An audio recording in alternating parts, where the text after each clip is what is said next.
আমরা ঈশ্বরকে অসন্তুষ্ট করছি। মানবিকতা কোথায় আপনি পাবেন বলুন? আজকাল বর্তমান যুগে ভালো টিচার নেই, রামপুরহাটে ভালো স্টুডেন্ট নেই, সে মেট্রোতে সে ছাত্রটি একটা ছাত্রকে ছুরি দিয়ে মারল। ভালো ডাক্তার নেই, আর জি করে সন্দীপ ঘোষ। ভালো পুলিশ নেই, যেখানে ভালো শিক্ষক নেই, ভালো স্টুডেন্ট নেই, ভালো পুলিশ নেই, ভালো ডাক্তার নেই। এমনকি দেখা যাচ্ছে সন্তান মা বাবাকে মারছে, খুন করছে, সন্তান মা বাবাকে বাড়ি থেকে তাড়িয়ে দিচ্ছে। কোথাও দেখা যাচ্ছে মা বাবাও সন্তানের সাথে বেহাল করছে, যেখানে রক্ষক পর্যন্ত ভক্ষক হয়ে যাচ্ছে। আপনি ভাবুন, সেখানে আপনি মানুষের মতো মানুষ কাকে খুঁজে পাবেন? মানুষ তো অমানুষ হয়ে যাচ্ছে, আর দানবরা মানুষের মতো দেখতে। বন্ধুরা, তাই এই পরিবেশে মানবিকতা নেই, মানবিকতা নেই, তাই পবিত্র আত্মা নেই, পবিত্র আত্মা নেই তো শান্তি নেই, পৃথিবীটা পাপে ভরা। আর আমরা প্রাণী হত্যা করছি।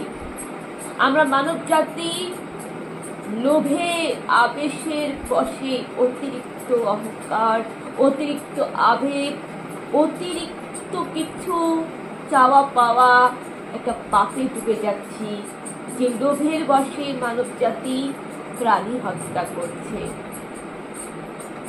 এবং কিসের জন্য? সেই প্রাণীর মাংস ভক্ষণ করার জন্য, সেই প্রাণীর চামড়া দিয়ে ব্যাগ তৈরি করার জন্য, জুতা, ব্যাগ, নানারকম জিনিসপত্র প্রাণীর চামড়া দিয়ে তৈরি করার জন্য, ঘরের কোনো শৌখিন জিনিস, ঘর সাজানোর জিনিস, নিজেদের ভোগ বিলাস সুবিধার জন্য আমরা প্রাণী হত্যা করছি, অরণ্য নিধন করছি। এবং রাস্তাঘাটে আমরা আবর্জনা ফেলি। রাস্তাঘাটে, শহরের রাস্তাঘাটে একটাও ডাস্টবিন নেই। কলকাতা শহর বলুন, মালবাজার শহর বলুন, ভারতবর্ষ বলুন, রাস্তাঘাটে কোনো ডাস্টবিন নেই। আমরা কি করি? আমরা চিপস বিস্কুটের প্যাকেট খেয়ে কি করি? রাস্তার মধ্যে ফেলে দিই। পান খাই, পান খেয়ে পানের পিক, পানের থুতু রাস্তাঘাটে ফেলি। এইভাবে আমরা পরিবেশকে আমরা আবর্জনায় ভরে দিই। নিজের বাড়ির নোংরা পাশের বাড়ির গেটের সামনে ফেলে দেওয়া, নিজের বাড়ির নোংরা পাশের বাড়ির নালার মধ্যে ফেলে দেওয়া, দুর্গন্ধ ছড়ানো, নানা রকম ভাবে আমরা পরিবেশকে আমরা সাফ করি না। রাস্তাঘাট ঝাড়ু করা হয় না, পরিবেশ দূষিত হয়, নানা রকম ভাবে পরিবেশ দূষণ, প্রকৃতি ধ্বংস এবং সামাজিক অন্যায় দেখে চুপ করে থাকা এবং অন্যায়ের সাথে আফসোস করা। নানা রকম ভাবে হয়তো আমরা কর্ম করেছি, এমন কর্ম করেছি যে ভগবান আমাদের উপর রেগে গেছে, যার ফল এখন আমরা ভোগ করছি।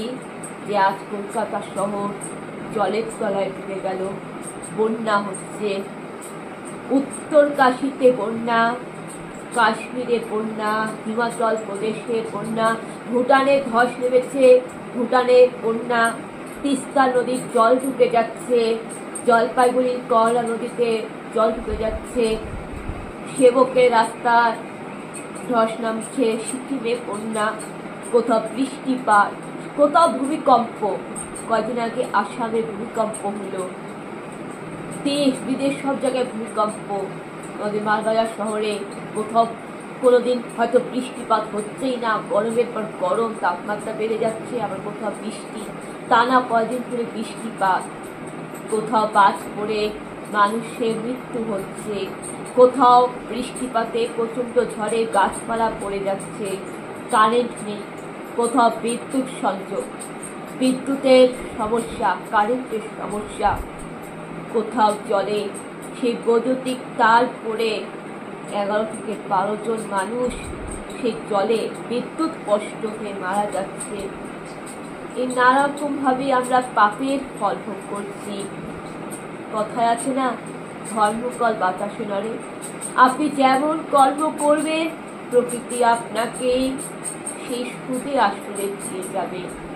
বন্ধুরা, যেভাবে আমাদের ঋণ শোধ করে যেতে হবে, এই জন্মে না হোক পরজন্মে হোক, অথবা মৃত্যুর পরে পরলোকে গিয়েও আমাদের ঋণ শোধ করে যেতে হবে। অর্থাৎ প্রকৃতির সাথে আমরা যা নিয়েছি, প্রকৃতির সাথে আমরা যা কিছু চুরি করেছি, প্রকৃতির সাথে আমরা যা কিছু অন্যায় করেছি, আমরা যা পাপ করেছি, প্রকৃতি আমাদের যা দিয়েছে তা কিন্তু আমাদের মানব জাতিকে সে ঋণ শোধ করে যেতে হবে। সেই ঋণের থেকে কিন্তু আমরা কেউ মুক্ত নই, আপনিও মুক্ত নয়। কেননা ভগবান কখনো কখনো প্রকৃতির রূপ ধারণ করে আমাদের সেই সীমা রেখাটা, আমাদের সেই সঠিক জায়গাটা বুঝিয়ে দেয়। বন্ধুরা, সন্তান যখন মা বাবার সাথে অন্যায় করে তখন মা বাবা শাসন করে। সন্তান যতই বড় হোক না কেন মা বাবার থেকে কিন্তু বড় হতে পারে না। ঠিক তেমনি প্রকৃতি আমাদের মা বাবা। আমরা যতই বড় প্রভাবশালী নেতা হই, যত আমরা রাজা হই, রানী হই, প্রকৃতির সন্তান আমরা। প্রকৃতি আমাদের মা বাবা, প্রকৃতির থেকে আমরা বড় নই। বন্ধুরা, প্রকৃতির কাছে আমরা খুবই অসহায়, একটা নিষ্কৃষ্ট, একটা তুচ্ছ প্রাণী আমরা প্রকৃতির কাছে। বন্ধুরা, তাই আমরা সকলে মিলে আমরা আসুন আমরা প্রার্থনা করি, আমরা ঈশ্বরের কাছে প্রার্থনা করি, কলকাতা শহরের জন্য প্রার্থনা করি, পশ্চিমবঙ্গের জন্য প্রার্থনা করি, মালবাজারের জন্য প্রার্থনা করি, প্রার্থনা করি সকলের জন্য। প্রার্থনা করি যাতে অভয়া দিদির যাতে বিচার হয়, প্রার্থনা করি যে প্রত্যেকটা ধর্ষিতা নারীর যাতে বিচার হয়, ধর্ষকদের যাতে শাস্তি হয়, প্রার্থনা করি নারী নির্যাতন যাতে না হয় পশ্চিমবঙ্গে এবং দেশে সমাজে, নারী নির্যাতন যেন না হয়, কোনো নারীকে যেন ধর্ষিত হতে না হয়। আসুন প্রার্থনা করি নারী কল্যাণ, নারী নিরাপত্তা, নারী সুরক্ষার জন্য। আসুন প্রার্থনা করি বাচ্চা শিশুদের জন্য। আসুন প্রার্থনা করি পরিবেশের জন্য, প্রকৃতির জন্য। বন্ধুরা, আমরা চাইলেই কিন্তু আমরা সমস্যার সমাধান করতে পারি। আমরা চাইলেই কিন্তু প্রকৃতিকে আমরা ধ্বংসের হাত থেকে রক্ষা করতে পারি। আসুন আমরা সবাই মিলে প্রতিজ্ঞা করি যে আমরা প্রকৃতিকে ধ্বংস করব না, আমরা গাছ কাটবো না, আমরা গাছ লাগাবো, প্রকৃতিকে ভালোবাসবো। আসুন আমরা প্রকৃতিকে অবহেলা করার পরিবর্তে প্রকৃতি বিশ্ব পরিবেশ প্রেমী হয়ে উঠি। আসুন আমরা যেন মানবিকতা বজায় রাখি, মানুষ মানুষের জন্য। বন্ধুরা, ভূপেন হাজারিকার এই গানটি মনে রাখবে, মানুষ মানুষের জন্যে, জীবন জীবনের জন্যে। বন্ধুরা, জীবনটা কিন্তু খুবই সুন্দর, জীবনটাকে কখনো ধ্বংস করো না।